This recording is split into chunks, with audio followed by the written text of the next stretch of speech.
কেন মৃত্যু যন্ত্রণা হবে, জান কবজের কষ্ট হবে কার? আল্লাহ বলেন কেন?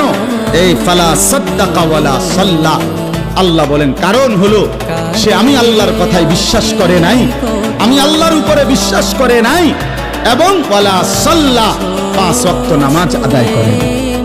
এজন্য ভাইয়া, যার ঈমান নাই তার মৃত্যু যন্ত্রণা হবে, যার নামাজ নাই আল্লাহ বলছে সে ভীষণ কষ্ট পাবে মৃত্যুর সময়। আর বাকিটা তো আছে, ওয়ালাকিন কাযযাবা ওয়া তাওয়াল্লা, বরং সে আমি আল্লাহর উপরে মিথ্যা আরোপ করেছে, ঈমান আনে নাই।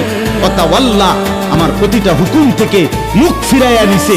আল্লাহ বলেন সুম্মা যাহাবা ইলা আহলিহি ইয়াতামাত্তা, আমার নাফরমানি করছে, আমার বিরুদ্ধাচরণ করছে, আমার হুকুমের উল্টা করছে, অথচ এর পরেও স্ত্রী সন্তান পরিবারের মাঝে গর্ব কইরা অহংকার কইরা আনন্দ ফুর্তিতে জিন্দেগি কাটাইছে। চিটারি বাটপারি, অন্যায় দুর্নীতি অনিয়ম, নামাজ নাই, বন্দিগি নাই, হালাল হারামের পার্থক্য নাই, এরপরেও ঘর সংসার বউ বাচ্চার মধ্যে এভাবে চলছে, মনে হয় যেন কোনো টেনশনই নাই।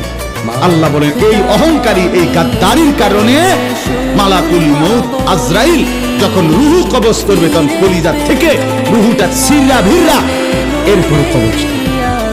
আল্লাহ আমাদেরকে মাফ করবেন। আল্লাহ তাআলা শেষ বলেন, আমি যেটুকু করছি, আউলা লাকা ফাআউলা সুম্মা আউলা লাকা ফাআউলা। আল্লাহ বলেন বান্দা, এই বান্দা, আমি 4 বার বলছি বান্দা, 4 বার তোমার জন্য দুর্ভোগ, তোমার জন্য দুর্ভোগ, তোমার জন্য দুর্ভোগ, তোমার জন্য দুর্ভোগ। 4 বার আউলা লাকা ফাআউলা সুম্মা আউলা লাকা ফাআউলা। এটা হলো 4টা। কেন 4টা কেন? 1, তোমার জান কবজের সময় তোমার দুর্ভোগ। 2, তোমার কবরে দুর্ভোগ। 3, হাসরের মাঠে দুর্ভোগ। 4, জাহান্নামে দুর্ভোগ। তুমি জান কবজের সময়ও কষ্ট পাইবা, তুমি কবরেও কষ্ট পাইবা, তুমি হাসরেও কষ্ট পাইবা, তুমি জাহান্নামেও কষ্ট পাইবা। আউলা লাকা ফাআউলা সুম্মা আউলা লাকা আয়াহসাবুল ইনসানু আন ইউতরাকা সুদান।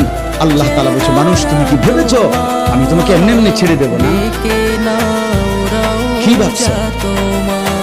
এমনি এমনি অনর্থ কোন উদ্দেশ্য ছাড়াই আমি তোমার এমনি বানাইছি না? বান্দা ফাহাসিবতুম আন্নামা খালাকনাকুম আবাতা। আল্লাহ তাআলা বলেন, বান্দা তুমি কি এই ভেবেছো আমি তোমাকে বেহুদা বানাইছি? এ খাইবার ফুর্তি করবা, নাচবা গাইবা?